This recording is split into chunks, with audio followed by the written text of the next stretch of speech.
നമ്മുടെ ഓരോരുത്തരുടെ ജീവിതത്തിലും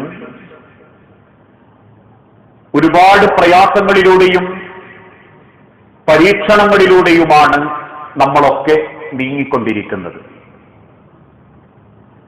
ആ പരീക്ഷണങ്ങളും പ്രയാസങ്ങളും നാനാഭാഗത്തു നിന്നും നമ്മളെ സ്വാധീനിക്കുമ്പോൾ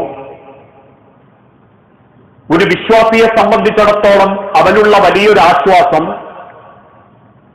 ആ സങ്കടങ്ങളും ബുദ്ധിമുട്ടുകളും അള്ളാഹുവിന്റെ മുൻപിൽ തുറന്നു പറഞ്ഞ് മനസ്സമാധാനത്തിന് വേണ്ടി പ്രാർത്ഥിക്കാൻ സാധിക്കും എന്നുള്ളതാണ്.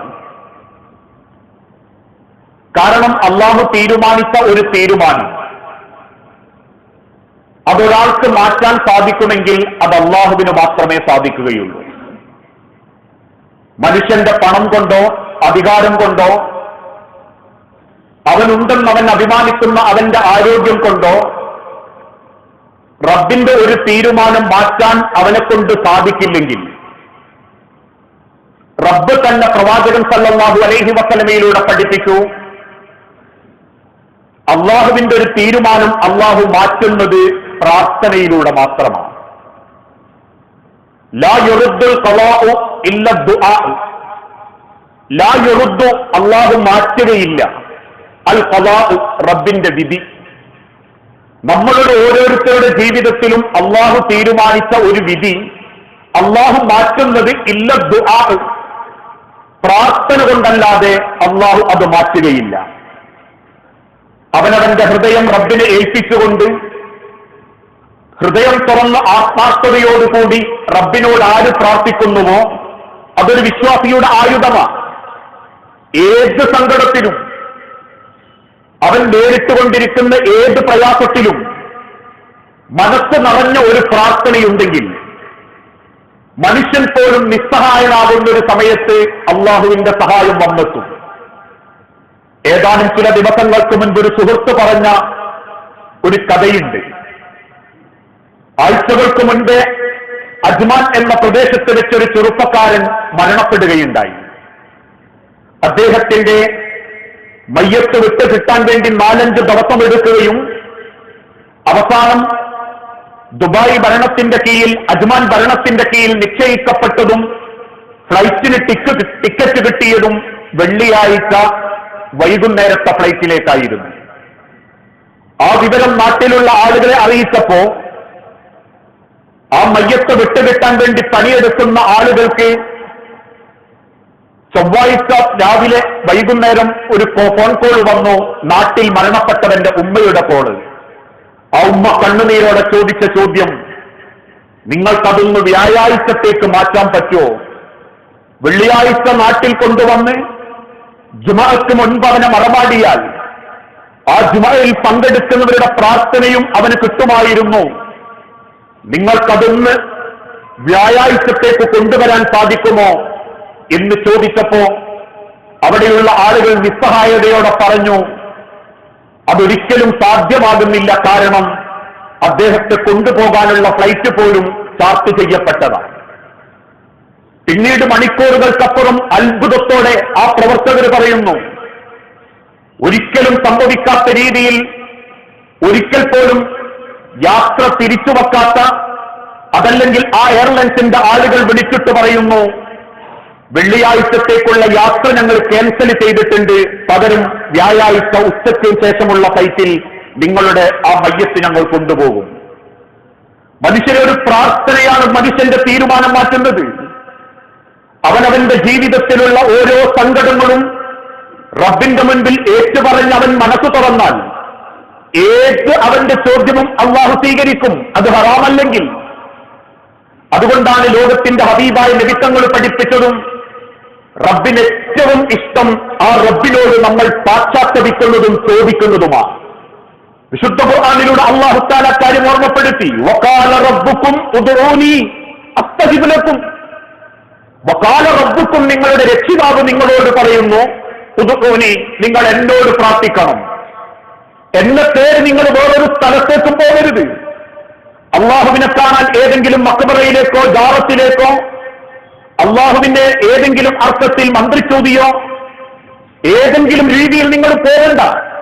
വഖാല റബ്ബുക്കും ഉദ്ഊനി അസ്തജിബ് ലക്കും. നിങ്ങളുടെ കണ്ടനാടിയോട് ചേർന്ന് നിൽക്കുന്ന എന്നോട് നിങ്ങൾ പ്രാർത്ഥിച്ചാൽ നിങ്ങളുടെ പ്രാർത്ഥനകൾക്ക് ഞാൻ ഉത്തരം തരും.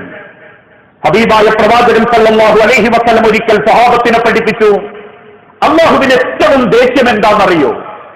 മല്ലം യസ്അലില്ല, ഒരാൾ അല്ലാഹുവിനോട് ഒന്നും ചോദിക്കുന്നില്ല, അവൻ ചെയ്ത കുറ്റം പറയുന്നില്ല, അവന് പറ്റിപ്പോയ അബദ്ധം പറയുന്നില്ല, അവൻ ചെയ്തു പോയിട്ടുള്ള മാരക തിന്മകൾ പറയുന്നില്ല, അവൻ അള്ളാഹുവിന്റെ സ്വർഗം ചോദിക്കുന്നില്ല, ഇതൊന്നും അവൻ അള്ളാഹുവിനോട് പറയുന്നില്ലെങ്കിൽ യഗ്ളബു അലൈഹി, അവനോട് അള്ളാഹുവിന് ദേഷ്യമാണ്, അവനോട് റബ്ബിന് വലിയ ദേഷ്യമാണ്. വിശുദ്ധ ഖുർആനിന്റെ ഭാഗത്ത് മറ്റൊരു പ്രവാചക വചനത്തോട് ഓർമ്മപ്പെടുത്തി, ലൈസ ഷൈഇൻ അക്റമു അലല്ലാഹ്, അള്ളാഹുവിന് നിങ്ങളിൽ നിന്ന് ഏറ്റവും പ്രിയപ്പെട്ടത് എന്തെന്നറിയുമോ? മിനദ്ദുആ, പ്രാർത്ഥനയേക്കാൾ റബ്ബിന് ഇഷ്ടപ്പെട്ട മറ്റൊന്നുമില്ല. പക്ഷെ ഇന്ന് നമസ്കരിക്കുന്ന വ്യക്തികൾക്ക് പോലും റബ്ബിന്റെ നേരെ കൈനീട്ടുന്ന സമയം കുറവാണ്.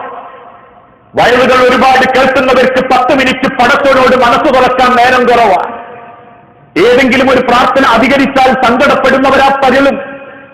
അവിടെയാണ് ലോകത്തിന്റെ ഹബീബ ലഭിത്തങ്ങൾ ഓർമ്മപ്പെടുത്തിയത്, ഹൃദയം തുറന്ന് കൽപറിയുന്ന പടച്ച റബ്ബിന്റെ മുൻപിൽ നിങ്ങൾ എന്തൊക്കെ തെറ്റുകൾ ചെയ്തു പോയിട്ടുണ്ടെങ്കിലും, ഫഇൻ സനാ, വ്യഭിചരിച്ചിട്ടുണ്ടോ, വഇൻ ശരിബൽ ഖംറ, കള്ളു കുടിച്ചു പോയിട്ടുണ്ടോ, വഇൻ സറക, അന്യന്റേത് മോഷ്ടിച്ചിട്ടുണ്ടോ, എന്ത് നിങ്ങൾ ചെയ്തു പോയിട്ടുണ്ടെങ്കിലും അത് കടലിലെ നുരയോളം പതയോളം നിങ്ങൾക്ക് ചിന്തിച്ചെടുക്കാൻ പറ്റാത്തത്ര നിങ്ങളുടെ മനസ്സിലുണ്ടെങ്കിലും റബ്ബക്കും, നിങ്ങൾ നിങ്ങളെ അള്ളാഹുവിനോട് അത് പറഞ്ഞേക്കണം. എങ്കിൽ പടച്ച റബ്ബ് നിങ്ങളോട് കാരുണ്യം കാണിക്കും. പക്ഷേ ഒരു പ്രാർത്ഥന റബ്ബ് സ്വീകരിക്കണമെങ്കിൽ ചില നിബന്ധനകളും അള്ളാഹു വെച്ചിട്ടുണ്ട്. ആ നിബന്ധനകൾ ഉള്ളവരുടെ പ്രാർത്ഥനകൾ മാത്രമാണ് അള്ളാഹുവിന്റെ അടുത്ത് സ്വീകരിക്കപ്പെടുക. ഒന്നാമത്തെ നിബന്ധന, അവൻ ജീവിതത്തിൽ ഉപയോഗിക്കുന്ന അവന്റെ വരുമാനം, അവന്റെ ഭക്ഷണം, ഇതെല്ലാം ഹലാലായിരിക്കണം. ഹറാമായ അവന്റെ ഭക്ഷണം അവന്റെ ശരീരത്തിലുണ്ടെങ്കിൽ ആ ശരീരത്തിന്റെ പ്രാർത്ഥന റബ്ബിന്റെ അടുത്തേക്ക് എത്തുന്നില്ല. നബി തങ്ങൾ ഒരിക്കൽ സഹാബത്തിന് ഓർമ്മപ്പെടുത്തി കൊടുത്തൊരു കഥയുണ്ട്. ഒരു വ്യക്തി വല്ലാത്ത പരീക്ഷണത്തിലാണ്. അവൻ ആ പരീക്ഷണത്തിന്റെ തീച്ചുളയിൽ മുടികളെല്ലാം പാറിപ്പറന്ന് ക്ഷീണിച്ച് 2 കൈയും ആകാശത്തേക്ക് നീട്ടുന്നുണ്ട്. എന്നിട്ടവൻ വിളിക്കുന്നു, യാ റബ്ബ് യാ റബ്ബ്, എന്റെ റബ്ബേ എന്റെ റബ്ബേ എന്നവൻ ഹൃദയം തുറന്ന് വിളിക്കുന്നുണ്ട്. പക്ഷേ മൽബസഹു ഹറാം, അവൻ ധരിച്ച വസ്ത്രം ഹറാമാ. അതിനർത്ഥം അവൻ ഉടുത്തത് പട്ട് എന്നല്ല, അവൻ ആ പൈസ കൊണ്ട് വാങ്ങിയത് ഹറാമായ മുതലുകൊണ്ടാണ്. ഹറാം, അവൻ കുടിച്ചതും ഹറാമാ. ഹറാം, അവൻ ഭക്ഷിച്ചതും ഹറാമാ. ഹറാം, അവന്റെ വീടും ഹറാമാ. ഹറാം, അവന്റെ വാഹനവും ഹറാമാ. എന്നിട്ട് കൈമലർത്തിയിട്ട് അല്ലാഹുവിന്റെ ഹബീബ് ചോദിച്ചു, ഫഅന്നാ യുസ്തജാബു ലഹു, പിന്നെങ്ങനെയാണ് അവന്റെ പ്രാർത്ഥന റബ്ബ് സ്വീകരിക്കുക? അതുകൊണ്ട് തന്നെ റബ്ബിന്റെ നേരെ കൈനീട്ടുന്ന ഒരു വ്യക്തിയുടെ സമ്പത്ത്, അവന്റെ വരുമാനം, അത് ശുദ്ധമാകണം. അത് ചെറുതൊക്കെ ശുദ്ധമാവണ്ട, വലുതൊക്കെ നോക്കിയാൽ മതി എന്നല്ല തിരുദൂതന്റെ വാക്ക്. ഏത് ചെറുതാണെങ്കിലും വലുതാണെങ്കിലും ഇന്നല്ലാഹ തയ്യിബുൻ, അല്ലാഹു ശുദ്ധിയുള്ളവനാ, ശുദ്ധന, ലാ യഖ്ബലു ഇല്ലാ തയ്യിബൻ, ശുദ്ധമല്ലാത്തതൊന്നും അല്ലാഹു സ്വീകരിക്കുകയില്ല. ഇന്നത്തെ സാമൂഹികാന്തരീക്ഷത്തിൽ മറ്റുള്ളവരെ പറ്റിച്ചും സങ്കടപ്പെടുത്തിയും നമ്മൾ എത്ര നേടിയിട്ടുണ്ടെങ്കിലും അത് നമ്മിലുള്ള കാലത്തോളം ഒരു പ്രാർത്ഥന പോലും അള്ളാഹുവിന്റെ അരികിലേക്ക് എത്തുന്നില്ല. കഴിക്കുന്ന ഭക്ഷണം, സഞ്ചരിക്കുന്ന വാഹനം ഏതാവട്ടെ, മക്കൾക്ക് തിന്നാൻ കൊടുത്തതുപോലും മക്കൾ തിരിച്ചു ചോദിക്കുന്ന ഒരു ദിനം വരാനുണ്ട്. ഭാര്യമാര് തിരിച്ചു ചോദിക്കുന്ന ഒരു ദിനം വരാനുണ്ട്. അത് നമ്മുടെ ശരീരത്തിലുള്ള കാലത്തോളം ആ ശരീരം പോലും റബ്ബിന്റെ സ്വർഗം നിരാകരിക്കുമെന്ന്, സ്വർഗം പ്രവേശനം തടയുമെന്ന് വിശുദ്ധ ഖുർആനിന്റെ വെളിച്ചത്തിൽ അല്ലാഹു തആല ഓർമ്മപ്പെടുത്തിയിട്ടുണ്ട്. ഇന്നത്തെ സാമൂഹിക അന്തരീക്ഷത്തിൽ നമ്മളേറെ ചിന്തിക്കേണ്ട ഒരു വിഷയമാണത്. ആർത്തി പിടിച്ചോടുകയാ മനുഷ്യൻ പണമുണ്ടാക്കാൻ വേണ്ടി. ഏതർത്ഥത്തിലും ഏത് തിന്മ ചെയ്തിട്ടും അവനവന്റെ ബാങ്ക് ബാലൻസ് വലുതാക്കാനും അവനവന്റെ സാമ്പത്തിക മെച്ചപ്പെടുത്താനും ഹക്കും ബാത്തിലും നോക്കാതെ ഓടിക്കൊണ്ടിരിക്കുന്ന ആളുകൾ കച്ചവട രംഗത്ത്, അതല്ലെങ്കിൽ സാമൂഹിക രംഗത്ത് പ്രവർത്തിക്കുമ്പോ, അതല്ലെങ്കിൽ മനുഷ്യന്റെ ജീവിതത്തിന്റെ ജോലി രംഗത്ത് പോലും ആ തട്ടിപ്പുകൾ വർദ്ധിച്ചു വന്നുകൊണ്ടിരിക്കുകയാണ്. ചിന്തിച്ചു നോക്കൂ, ഇന്നത്തെ സാമൂഹിക പ്രശ്നങ്ങളിൽ ഒരു വലിയ പ്രശ്നമായി ആളുകൾ നേരിട്ടുകൊണ്ടിരിക്കുന്നതും ഇന്നത്തെ ബിസിനസ്സുകാർക്കിടയിൽ, കച്ചവടക്കാർക്കിടയിലുള്ള അള്ളാഹുവിനെ മറന്നുകൊണ്ടുള്ള യാത്രകളാണ്. എല്ലാ കച്ചവടക്കാരും അത്തരക്കാര് എന്നെ വാക്കിനെ ദുർവ്യാഖ്യാനം ചെയ്യരുത്. മറിച്ച് ഇന്ന് ചില ആളുകൾ വാടക അന്യായമായി കൂട്ടിച്ചോദിക്കുന്നു. ആരും നോക്കാനില്ലാത്തൊരു കാലത്ത് അദ്ദേഹത്തിന്റെ സ്ഥാപനം തെരഞ്ഞെത്തി ആ സ്ഥാപനത്തിന്റെ വാടക ഉറപ്പിച്ച് അവിടെ കച്ചവടം തുടങ്ങി അവന്റേതായ ബിസിനസിന്റെ തന്ത്രം കൊണ്ടും അവന്റേതായ പ്രാർത്ഥന കൊണ്ടും അവന്റെ ബിസിനസ് അല്പം വലുതാകുമ്പോ 5 കൊല്ലം ആ വാടക കൊടുത്ത് കുടുംബം പൊറ്റിയിരുന്ന വ്യക്തി തിരിച്ചു വന്ന കച്ചവടത്തിന്റെ ബാഹുല്യവും ആൾക്കൂട്ടവും കണ്ടു പറയുന്നു, എനിക്കതിന്റെ ഇരട്ടി കിട്ടണം. എങ്ങനെയാ ഇവന്റെ കുടുംബം ആദ്യത്തിലേക്ക് എത്തിപ്പെട്ടത്? വാടക കൂട്ടിച്ചോദിക്കരുത് എന്നെന്റെ വാക്കിനെ ദുർവ്യാഖ്യാനിക്കരുത്. മറിച്ച് കച്ചവടം കാണുമ്പം ആവശ്യക്കാർ കൂടും, സ്ഥാപനത്തിന് ആൾക്കാർ കൂടും, അവർ മുതലാളിയെ സ്വാധീനിക്കും. വാടക കൂട്ടിച്ചോദിച്ചവൻ അവിടെ ഒഴിവാക്കിയാൽ അതേ ബിസിനസ് ഞങ്ങൾ നടത്തി ഞങ്ങൾ നിങ്ങൾക്ക് ഇരട്ടി തരാമെന്ന ധാരണയിലാണ് അങ്ങനെ സമ്പാദിക്കുന്നതെങ്കിൽ ഇസ്ലാം ഒരിക്കലും അത് ഹലാലാക്കിയിട്ടില്ല. അതോടൊപ്പം തന്നെ മേൽവാടക വിഷയത്തിൽ പോലും ഉലമാക്കൾ കൃത്യമായ ധാരണ ഈ സമൂഹത്തിന് നൽകിയിട്ടുണ്ട്.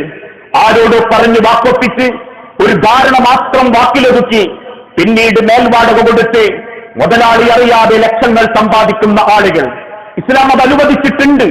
ഏതർത്ഥത്തിൽ അത് നൽകപ്പെടുന്ന ഒറിജിനൽ മുതലാളി ആ വിഷയം അംഗീകരിച്ചിട്ടുണ്ട് എങ്കിൽ, ആ മുതലാളി അംഗീകാരത്തോടു കൂടിയാണെങ്കിൽ നിങ്ങൾക്ക് മേൽഭാഗ കൊടുക്കാം എങ്കിൽ അത് മറ്റൊരാളെ ദുരിതപ്പെടുത്തുന്നതാവാൻ പാടില്ല.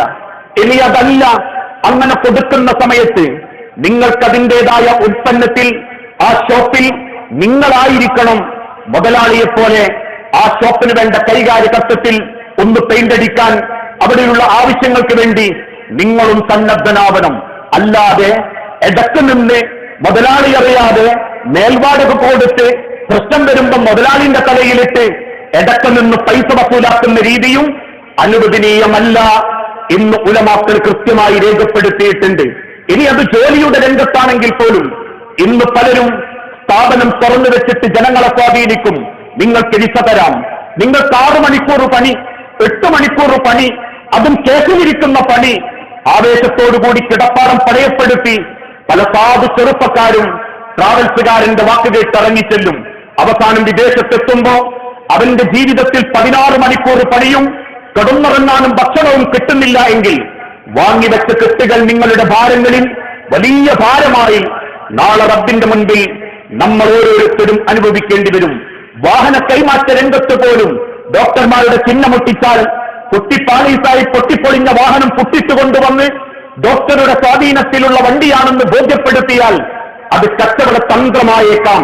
അത് ആക്റ്റീവയാണെങ്കിലും ഇരുചക്രവാഹനമാണെങ്കിലും 4 ചക്രമാണെങ്കിലും മറ്റൊരാളെ വഞ്ചിച്ചിട്ട് 1 രൂപ കുടുംബത്ത് കൊണ്ടുപോയിട്ടുണ്ടെങ്കിൽ ആ 1 രൂപ ശരീരത്തിലും സമ്പത്തിലും കയറിയ കാലത്തോളം ലാ യുഖ്ബലു, അല്ലാഹുവിന്റെ സ്വർഗത്തിലേക്ക് അവരെത്തുകയില്ല.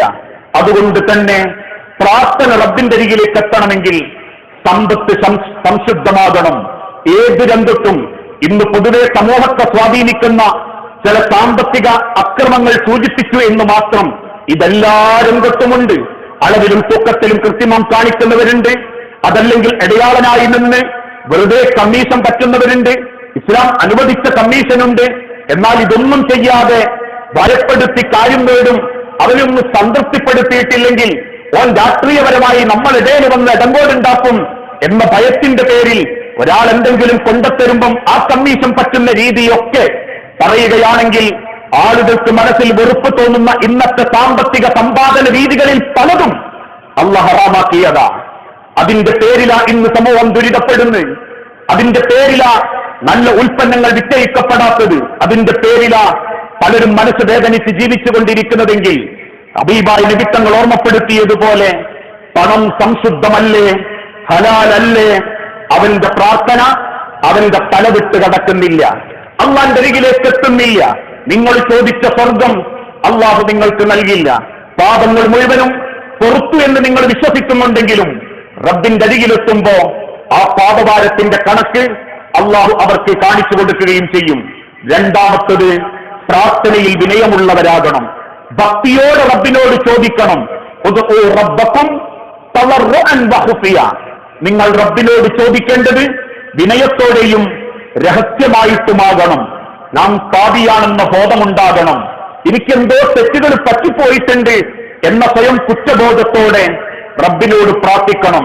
ഇന്ന് പലരും ദുആ ചെയ്യുന്നത് പോലും ആളെ കാണിക്കാൻ വേണ്ടിയാ. അതുകൊണ്ട് ഹറമിലൊക്കെ പോകുന്ന സമയത്ത് നമ്മൾ കാണാറില്ലേ, ഉറക്ക ജാഥ വിളിക്കുന്ന രീതിയിൽ ദുആ നടത്തുന്ന ആളുകളുണ്ട്. അതല്ലെങ്കിൽ ബസ് കുത്തിരുന്ന് ക്ലിക്ക് സുബ്ഹാനല്ലാഹ് ചെയ്യാൻ, അത് ചൊല്ലിത്തീർക്കാൻ എണ്ണം പിടിക്കുന്ന ഒരു മിഷ്യൻ. എന്തിനാ മനുഷ്യരെ എണ്ണം? അള്ളാന്റെ ഹബീബ് എണ്ണം പഠിപ്പിച്ചത് നമസ്കാരത്തിന് ശേഷമുള്ള ദുആകളില, അതോടൊപ്പം തന്നെയുള്ള ചില പ്രാർത്ഥനകളിലുമാ. ഏത് സമയത്തും ചെല്ലുന്ന ദിക്റുകൾക്ക് നിങ്ങൾ കയ്യിലൊരു ടിക്കും കിടക്കണം, ഒരു തസ്ബീഹുമാല കൊണ്ടടക്കണം എന്ന് ലോകത്തിന്റെ ഹബീബ നബി തങ്ങൾ പഠിപ്പിച്ചിട്ടില്ല. ആ തസ്ബീഹുമാലക്ക് അതിന്റെ പ്രാധാന്യം കൊടുത്തപ്പോ വാഹനമിറക്കുന്ന സമയത്ത് തസ്ബീഹുമാല കണ്ണാടിമ തൂക്കിയിട്ടിട്ട് വർക്കത്തെടുക്കുന്നവരുണ്ട്. ഏതെങ്കിലും ദാറത്തിലും മക്ബറയിലും ചെന്ന് തസ്ബീഹുമാല പൂജിച്ചു കൊണ്ടുവരുന്നവരുണ്ട്. ഇസ്ലാമിൽ ദിക്ർ ചൊല്ലുമ്പോ അത് രഹസ്യമായിട്ടും ഹൃദയം തുറന്നും അള്ളാഹുവിന്റെ മുൻപിലായിരിക്കണം. അത് നിങ്ങൾ ആളെ കൂട്ടണം, കുറെ സങ്കടപ്പെട്ട് കരയണം എന്നൊന്നും വിശുദ്ധ ഖുർആനിലൂടെയോ പ്രവാചക വചനത്തിലൂടെയോ അള്ളാഹുവിന്റെ മതം പഠിപ്പിച്ചിട്ടില്ല. ആളെ കാണിക്കാൻ വേണ്ടി ഏതെങ്കിലും പറമ്പിലേക്ക് കൂട്ടിക്കൊണ്ടുവന്ന് ഒരു വലിയ ദുആ മജ്ലിസ് നടത്തി പ്രാർത്ഥിക്കുന്നവൻ എന്തെന്ന് പ്രാർത്ഥിക്കുന്നത് പോലും അറിയാതെ കണ്ണു നിറഞ്ഞ മൂക്ക് ചുറ്റിയും സങ്കടപ്പെട്ടും ദ്വാരക്കുന്നതല്ല, മറിച്ച് ഹൃദയം തുറന്ന് അറിയാവുന്ന ഭാഷയിൽ റബ്ബിന്റെ നേരെ കൈനീട്ടിയിട്ടും റസൂല് പഠിപ്പിച്ച വാക്കുകളിലൂടെ അതേ അറബി അക്ഷരത്തിലൂടെയും നിങ്ങൾ അള്ളാന്റെ നേരെ കൈനീട്ടി പറയണം. നാവുകൾ കൊണ്ട് വെറുതെ ആമീൻ പറയുന്നതിനേക്കാൾ ഹൃദയം കൊണ്ട് നിങ്ങൾ പടച്ചവന്റെ അടുത്തേക്ക് മടങ്ങാൻ തയ്യാറാവണം. നിങ്ങൾ റബ്ബിനോട് ദുആ ചെയ്യണം. വഅൻതും മൂഖിനൂന ബിൽ ഇജാബ, ഈ പ്രാർത്ഥനയുടെ പടച്ചവൻ സ്വീകരിക്കും എന്ന ഉറപ്പോടുകൂടി. പക്ഷെ പലപ്പോഴും ആളുകൾക്ക് പിന്നിൽ നിൽക്കുന്ന ആളുകൾക്ക് പ്രാർത്ഥനയുടെ അർത്ഥം അറിയുന്നില്ല. ചൊല്ലിത്തീർക്കുന്ന അർത്ഥം എന്തിനു വേണ്ടി എന്ന് പോലും ചിലർക്കറിയുന്നില്ല. അല്ലാഹുമ്മ അജിർനാ മിനന്നാർ എന്ന് പ്രാർത്ഥിക്കുമ്പോ ആമീൻ പറയുന്ന നമ്മളിൽ എത്ര പേർക്ക് പടച്ചവനെ നരകത്തിന്റെ അജിറിൽ നിന്നും നീ എന്നെ കാക്കണമേ എന്ന മനസ്സോടെയാണ് നമ്മൾ ആമീൻ ചൊല്ലാറുള്ളത്. അല്ലാഹുമ്മ അഇസ്സൽ ഇസ്ലാം വൽ മുസ്ലിമീൻ, മുസ്ലിമീങ്ങൾക്ക് ഇസ്സത്ത് കൊടുക്കണം എന്ന് പറയുമ്പോൾ ആ മനസ്സില്ലെങ്കിൽ ആ ദുആക്ക് വലിയ പ്രസക്തിയൊന്നുമില്ല. അതുകൊണ്ട് അറിയുന്ന വാക്കുകളിലൂടെയും പഠിച്ചുകൊണ്ടും പ്രാർത്ഥനകൾ പടച്ചവന്റെ അടുത്തേക്ക് എത്തിക്കാൻ വേണ്ടി നിങ്ങൾ വിനയവും രഹസ്യമായിട്ടും നിങ്ങൾ അല്ലാഹുവോട് ദുആ ചെയ്തുകൊണ്ടിരിക്കണം. മൂന്നാമത്തേത്, ആവശ്യത്തിന് വേണ്ടി മാത്രം ദുആ ചെയ്യാതിരിക്കുക. എന്തെങ്കിലും കാരണവും ആവശ്യവും വരുമ്പോ, എന്തെങ്കിലും സങ്കടം വരുമ്പോ മാത്രം പടച്ചവനോട് ദുആ ചെയ്യാതിരിക്കുക. ഏത് സമയത്തും ആ ദുആ നിങ്ങളുടെ നാവുകളിൽ ഉണ്ടാവണം. കാരണം ആവശ്യങ്ങൾ കിട്ടിക്കഴിഞ്ഞ പിന്നെ പറഞ്ഞതും ചെയ്തതൊന്നും വലിയ ആളുകൾക്ക് ഓർമ്മ ഉണ്ടാവൂല. അള്ളാഹുവിനോട് ഏറ്റുപറഞ്ഞതും സങ്കടപ്പെട്ടതൊന്നും കാര്യം കഴിഞ്ഞ് അൽഹംദുലില്ലാ രക്ഷപ്പെട്ടു കഴിച്ചിലായി എന്ന് തോന്നിക്കഴിഞ്ഞ പിന്നെ ആ പ്രാർത്ഥനയുടെ ഒരു ക്വാളിറ്റി ഉണ്ടാവൂല. അങ്ങനത്തെ ദുആ ഉള്ളവരുടെയും അള്ളാഹുവിന് ആ ദുആ വേണ്ട. മറിച്ച് ആവശ്യമുള്ളെങ്കിലും ഇല്ലെങ്കിലും മൻ ലസിമൽ ഇസ്തിഗ്ഫാറ, ആരെങ്കിലും പ്രാർത്ഥന സ്ഥിരമാക്കുന്നുണ്ട് എങ്കിൽ ജഅലഹുല്ലാഹു ലഹു മിൻ കുല്ലി ഹമ്മിൻ ഫറജ, അവന്റെ ഏത് പ്രശ്നത്തിലും ഏത് വിഷമത്തിലും രക്ഷപ്പെടാനുള്ളൊരു വഴി അള്ളാഹു അവന് തുറന്നു കൊടുക്കും. അവൻ ആരാണെങ്കിൽ മൻ ലസിമൽ ഇസ്തിഗ്ഫാറ, നിരന്തരം അള്ളാഹുവിനോട് ഇസ്തിഗ്ഫാറും പാപമോചനവും ദുആവും നടത്തുന്ന ഒരു വ്യക്തിയാണെങ്കിൽ, ആവശ്യത്തിനും ഇനി ആവശ്യങ്ങളില്ലെങ്കിൽ പോലും നമ്മളൊക്കെ ഇപ്പൊ പറയാറില്ലേ, പ്രത്യേകിച്ച് പരീക്ഷണങ്ങളൊന്നുമില്ല, പെണ്ണുങ്ങൾക്ക് പ്രശ്നമില്ല, പിയാക്കൾക്ക് പ്രശ്നമില്ല, കച്ചവടം നല്ലോണം പോകുന്നുണ്ട്, മക്കളൊക്കെ നല്ലോണം പഠിക്കുന്നുണ്ട്, അള്ളാഹ് സഹായിച്ചിട്ടിപ്പോ വലിയ പ്രശ്നങ്ങളൊന്നും ഇല്ല എന്ന് പറയുമ്പോ പോലും നമ്മൾ പടച്ചവനോട് പറയേണ്ടത് എന്താണെന്നറിയാമോ? അല്ലാഹുവേ, നിന്നോട് ഞാൻ ചോദിക്കുന്നുണ്ട്, മിൻ ദവാലി നിഅമതിക, നീ തന്നതൊന്നും നീങ്ങിപ്പോകരുത് റബ്ബേ. എന്തെങ്കിലും ഒന്ന് നീങ്ങിപ്പോയാ നിന്റെ സമാധാനം പോകും, നിന്റെ കുടുംബത്തിന്റെ സ്വൈര്യം പോകും. ഇതൊക്കെ നീ തന്നിട്ടുണ്ടെങ്കിലും കൂടുതൽ തന്നിട്ടില്ലെങ്കിലും ഉള്ളതൊന്നും ഈ കൊണ്ടോ അല്ലേ റബ്ബേ എന്നും നിങ്ങൾ പ്രാർത്ഥിച്ചുകൊണ്ടിരിക്കണം. അങ്ങനെ റബ്ബിനോട് തന്നതിനും തരാത്തതിനും മനസ്സ് തുറന്ന് പ്രാർത്ഥിക്കുന്നതിന്റെ ദുആ അള്ളാഹു സ്വീകരിക്കും. അല്ലാതെ എന്തെങ്കിലും ഒരു പ്രശ്നം വരുമ്പോഴേക്കും പടച്ചവനോട് അങ്ങോട്ട് ദുആ ചെയ്ത് പിന്നെ ആ പ്രശ്നം നീങ്ങിക്കിട്ടുമ്പോൾ കയ്യും തട്ടിപ്പോയാൽ പിന്നീട് അവന്റെ ദുആ പോലും അതിനുവേണ്ടി അള്ളാഹു തആല എത്തിക്കുന്നില്ല. അതുകൊണ്ട് പ്രാർത്ഥനയാണ് ഏത് പ്രശ്നങ്ങളും പരിഹരിക്കാനുള്ള വഴി. അതൊരിക്കലും കുടിച്ച പ്രശ്നം തീരൂല. വലിച്ചാൽ തീരൂല, 2.5 മണിക്കൂർ സിനിമ കണ്ടാൽ തീരൂല, ഓട്ടം കൂടി പച്ചയിറക്കി തിന്നാൽ റോട്ടുമ്മ പോയി ബൈക്ക് പോയിരുന്നാൽ തീരൂല. ഹൃദയം തുറന്ന് പടച്ചോന്റെ നേരെ കൈനീട്ടി അല്ലാഹുവേ നീ തന്നത് തിരുത്താൻ നിനക്കേ പറ്റൂ എന്ന മനസ്സോടെ ആ പറഞ്ഞ യോഗ്യതയോടുകൂടി റബ്ബിനോട് പ്രാർത്ഥിച്ച ആ പ്രാർത്ഥന പോലും വിശ്വാസികൾക്ക് നാളെ ഇരട്ടിയായി കാണാൻ സാധിക്കും. അങ്ങനെ ദുആ ചെയ്യുന്ന സാമ്പത്തിക വിശുദ്ധിയുള്ള പടച്ച റബ്ബിനെ ഏറെ സ്നേഹിക്കുന്ന മുത്തഖീങ്ങളുടെ കൂട്ടത്തിൽ അല്ലാഹു നമ്മളെ എല്ലാവരെയും ഉൾപ്പെടുത്തി അനുഗ്രഹിക്കുമാറാകട്ടെ.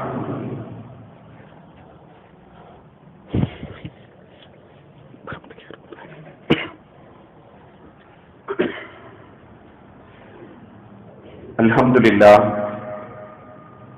വസ്സലാത്തു വസ്സലാമു അലാ റസൂലിൽ അമീൻ വഅലാ ആലിഹി വഅസ്ഹാബിഹി അജ്മഈൻ അമ്മാ ബഅദ്.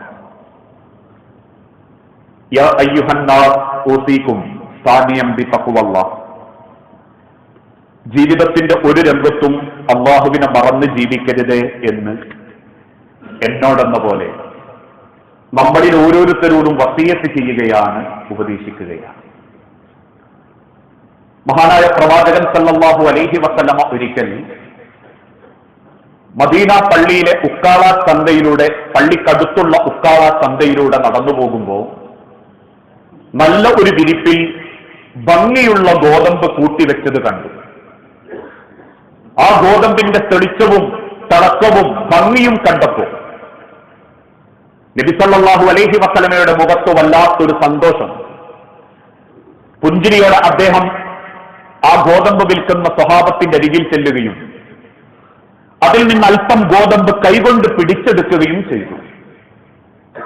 ആ വാരിയെടുക്കുന്ന സമയത്ത് പ്രവാചകൻ സല്ലല്ലാഹു അലൈഹി വസല്ലമയുടെ കയ്യിന്റെ പിൻഭാഗത്ത് ഒരു ചെറിയ നനവ് പോലെ അള്ളാഹുവിന്റെ ഹബീബിന് അനുഭവപ്പെടുകയുണ്ടായി. വാരിയെടുത്ത ഗോതമ്പ് അരികിലേക്ക് വെച്ച് ആ കൂട്ടിയിട്ട ഗോതമ്പിന്റെ ഉള്ളിലേക്ക് കൈയിട്ട് അള്ളാന്റെ ഹബീബ് ഒരു പിടിയെടുത്ത് പുറത്തേക്ക് വന്നു. ആ പുറത്തേക്കെടുത്ത പിടി തുറന്നു നോക്കുമ്പോ നനഞ്ഞതും കേടുവന്നതും ചവർത്തുപോലെ ഒരു വൃത്തിയും ഭംഗിയുമില്ലാത്ത ഗോതമ്പ് കണ്ടപ്പോ ലോകത്തിന്റെ പ്രവാചകൻ സല്ലല്ലാഹു അലൈഹി വസല്ലമയുടെ മുഖം ദേഷ്യം കൊണ്ട് ചവക്കാൻ തുടങ്ങി. ഹബീബായ നബി തങ്ങളുടെ മുഖഭാവം ചവന്ന് തടുത്തപ്പോ അത്രയേറെ ദേഷ്യത്തോടുകൂടി റസൂൽ ചോദിച്ചൊരു ചോദ്യം, അള്ളാഹുവിന്റെ ദുനിയാവിൽ നരകം വിലക്ക് വാങ്ങാൻ വേണ്ടി കച്ചവടത്തിനിറങ്ങിയതാണോ സഹോദരാ നീ? നീ വിൽക്കുന്ന കൂമ്പാര ഗോതമ്പിനേക്കാൾ ഉണങ്ങിയ ഒരു പിടി ഗോതമ്പ് വിറ്റാൽ പോലും നിനക്കല്ല ബർക്കത്ത് നൽകുമെങ്കിൽ ബർക്കത്തില്ലാത്ത 1000 പിടി ഗോതമ്പ് വിറ്റ് നരകത്തിലേക്കാണോ നീ ആഗ്രഹിക്കുന്നത്? എണീറ്റ് പോടാ എന്ന് വെറുപ്പോടെ അള്ളാന്റെ ഹബീബ നബി തങ്ങൾ ഓർമ്മപ്പെടുത്തിയിട്ടുണ്ടെങ്കിൽ ഇന്ന് സാമ്പത്തിക രംഗത്ത് എല്ലാ രംഗത്തും ഇടപെടുന്ന ആളുകൾ 1000 തവണ ഈ ചരിത്രം ഓർമ്മിക്കേണ്ടതുണ്ട്. കാരണം നമുക്ക് പലതും പല സമയത്തും അത്യാവശ്യമായി വരുമ്പോ റബ്ബിന്റെ നേരെ കൈനീട്ടുന്ന സമയത്ത് പോലും മനസ്സിന്റെ ഉള്ളിൽ കുറ്റബോധം ഉണ്ടാവാൻ പാടില്ല. എങ്ങനെ?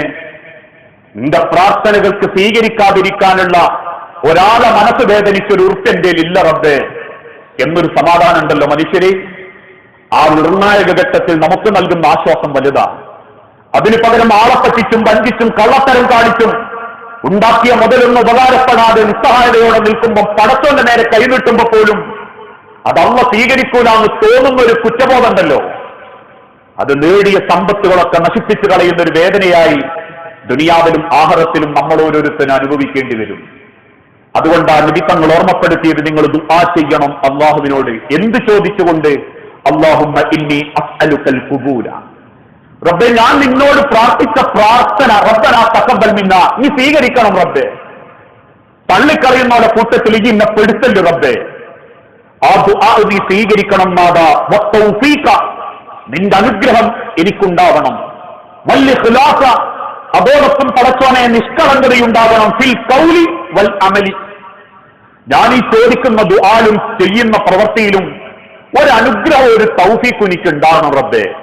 അല്ലാണ്ട് ഞാൻ ഈ കാണിക്കുന്നത് കൊണ്ടൊന്നും അള്ളാന്റെ അരികിലേക്ക് എനിക്കൊരു ഗുണവും തരാത്തൊരവസ്ഥയാണെങ്കിൽ ഇതുകൊണ്ടൊന്നും എനിക്കൊരു നേട്ടം ഉണ്ടാവൂല റബ്ബേ എന്ന് ചിന്തിക്കണം. ചെയ്യുന്ന അമലുകൾക്ക് അള്ളാന്റെ അടുത്ത് തൗഫീഖ് ഉണ്ടാവണം. നമസ്കാരം കൃത്യമായിട്ട് നിസ്കരിക്കുന്നവനാണ് നാട്ടുകാർ പറഞ്ഞാൽ പോരാ, അള്ള പറയണം. ഓനാള് സ്വഭാവത്തിൽ എ ക്ലാസ് ഡീസന്റ് ദീനാണ്, നാട്ടുകാർ ഖുർആൻ ക്ലാസ് പോകുന്നത് കണ്ടിട്ട് പറഞ്ഞാൽ പോരാ, പടച്ചോൻ പറയണം. ചെയ്യുന്ന കാര്യത്തിൽ ആത്മാർത്ഥതയോടുകൂടി അത് നിന്നെ ഏൽപ്പിക്കാൻ പറ്റുന്ന ഒരു നല്ല ഈമാനിന്റെ ദുആ ചെയ്യുന്നവന്റെ കൂട്ടത്തിൽ ഈ ഇന്ന ചേർക്കണം റബ്ബേ. നിന്റെ ഒരു ദുആ പോലും നീ തള്ളിക്കളയല്ലേ പടച്ചോനേന്നും നമ്മൾ അവസാനം പ്രാർത്ഥിക്കണം. ഏത് ദുആ ചെയ്താലും അവസാനം റബ്ബിനോട് അതാ പറയേണ്ടത്, അല്ലാഹുമ്മ ഇന്നി അസ്അലുക്കൽ ഖുബൂല. പടച്ചോനെ, ഞാൻ ഈ ചോദിച്ചതൊക്കെ എനിക്ക് തരണം. ഒന്നും വേണ്ടാത്ത ചോദിച്ചിട്ടില്ല. എനിക്ക് കിട്ടാനുള്ളതും പെണ്ണുങ്ങളെ സൂക്കേടും ഇത് ഏറ്റക്കുറച്ചിലുകൊണ്ട് എനിക്ക് ആദ്യം കിട്ടാനുള്ളത് കിട്ടട്ടെ, രണ്ടാമത് ചോദിച്ച പെണ്ണുങ്ങൾ കിട്ടട്ടെ, മൂന്നാമത് ചോദിച്ച അയൽവാസിക്ക് കിട്ടട്ടെ. അല്ല റബ്ബേ, എനിക്കെല്ലാം കിട്ടണം, എല്ലാം ഇനി സ്വീകരിക്കണം. അതോടൊപ്പം സ്വീകരിച്ചാൽ പോരാ, ഞാൻ ചെയ്യുന്ന വാക്കിലും പ്രവൃത്തിയിലും ഒരു നന്മയും ആത്മാർത്ഥതയും അതോടൊപ്പം ഒരു നിഷ്കളങ്കതയും ഒരു അനുഗ്രഹമൊക്കെ എനിക്ക് വേണം റബ്ബേ. ഈ ഒരു പ്രാർത്ഥന നിരന്തരം പ്രാർത്ഥിക്കുമ്പോഴേ നമ്മൾ ചെയ്ത പ്രാർത്ഥന പോലും അള്ളാന്റെ അടുത്ത് സ്വീകരിക്കപ്പെടൂ. ആ തിരിച്ചറിവോടുകൂടി ജീവിക്കുന്ന യഥാർത്ഥ മുഅ്മിനീങ്ങളിൽ അള്ളാഹു നമ്മളെ ഓരോരുത്തരെയും ഉൾപ്പെടുത്തി അനുഗ്രഹിക്കുമാറാകട്ടെ. അറിഞ്ഞുമറിയാതെയും ഒരുപാട് തെറ്റുകുറ്റങ്ങൾ സംഭവിച്ചു പോയിട്ടുണ്ട് നാഥ. എല്ലാം വിട്ടുപുറത്തു മാപ്പാക്കി നിന്റെ സ്വർഗത്തിൽ ഇതിനേക്കാൾ മനോഹരമായ നിന്റെ ജന്നാത്തുൽ ഫിർദൗസിൽ ഞങ്ങൾക്ക് ഓരോരുത്തർക്കും സ്ഥാനം നൽകി ഞങ്ങളോട് നീ കാരുണ്യം കാണിക്കണമേ. അള്ളാഹുവേ, മക്കളില്ലാതെ പരീക്ഷണം നേരിട്ടുകൊണ്ടിരിക്കുന്ന ഒരുപാട് കുടുംബങ്ങളുണ്ട്. നാഥ, മക്കളെന്ന് അനുഗ്രഹം നൽകി ഓരോ കുടുംബങ്ങളോടും നീ കാരുണ്യം കാണിക്കണമേ. റബ്ബേ, ചെറുതും വലുതുമായ പല അസുഖങ്ങളിലും മനസ്സ് വേദനിച്ച് ജീവിക്കുന്ന ഒരുപാട് ആളുകളുണ്ട്. നാഥ, എളുപ്പത്തിൽ ശിഫ നൽകി ആഫിയത്തോടെ ദീർഘായുസ്സോടെ ജീവിക്കാൻ ഓരോ രോഗികൾക്കും നീ തൗഫീക്ക് നൽകണമേ. അല്ലാഹുമ്മ ഗ്ഫിർ ലിൽ മുഅ്മിനീന വൽ മുഅ്മിനാത്ത് അൽ മുസ്ലിമീന വൽ മുസ്ലിമാത്ത് അൽ അഹ്യാഉ മിൻഹുൽ വൽ അംവാത്ത് ഇന്നക മുജീബുദ് ദഅവാതി യാ ഖാദിയൽ ഹാജാത്ത്. اللهم اعز الاسلام والمسلمين واذل الشرك والمشركين. اللهم اجرنا من النار. اللهم اجرنا من النار. اللهم اجرنا من النار. അല്ലാഹുവേ, പ്രാർത്ഥിക്കണമെന്ന് വസിയത്ത് തന്നവരുണ്ട്. അസുഖം ബാധിച്ച് അങ്ങേയറ്റം വെന്റിലേറ്ററിൽ കിടക്കുന്നവരടക്കം നാഥ, എന്താണോ ഓരോ രോഗികൾക്കും ഹൈറായത് ആ ഹൈർ നൽകി ക്ഷമയോടെ നിന്റെ പരീക്ഷണത്തെ നേരിടാൻ ഓരോ മനസ്സിനും നീ തഖ്വ നൽകണമേ. അല്ലാഹുവേ, കടബാധ്യതയിൽപ്പെട്ടവരും ഹറാമായ ലോണ് പോലെയുള്ള സംവിധാനത്തിൽ പെട്ടുപോയവരുമുണ്ട്. റബ്ബേ, ഹലാലായ നിലക്ക് ബാധ്യതകൾ തീർക്കാനും കുറ്റമില്ലാതെ നിന്നെ കണ്ടുമുട്ടുന്ന മുത്തഖീങ്ങളിൽ ഉൾപ്പെടാനും ഞങ്ങൾക്ക് ഓരോരുത്തർക്കും നീ തൗഫീക്ക് നൽകണമേ. റബ്ബേ, അറിവില്ലാത്ത കാലത്ത് സമ്പാദിച്ച സമ്പത്തുകളിൽ ഹക്കും ബാത്തിലും തിരയാൻ സാധിച്ചിട്ടില്ല നാഥ. ഹക്കായ സമ്പാദ്യമായി പരിഗണിച്ച് ഹറാമില്ലാത്ത സമ്പാദ്യത്തിന്റെ ഉടമയായി നിനക്കിഷ്ടപ്പെട്ട ദുആ സ്വീകരിക്കുന്ന മുഅ്മിനീങ്ങളിൽ നീ ഞങ്ങളെ ഉൾപ്പെടുത്തി അനുഗ്രഹിക്കണമേ. നാഥാ, ലോകത്തിന്റെ നാനാഭാഗത്ത് പരീക്ഷിക്കപ്പെടുന്ന സഹോദര വിശ്വാസികൾ ഗസയിലടക്കം ഞങ്ങളെ സഹോദരങ്ങൾക്ക് സമാധാനം നൽകി.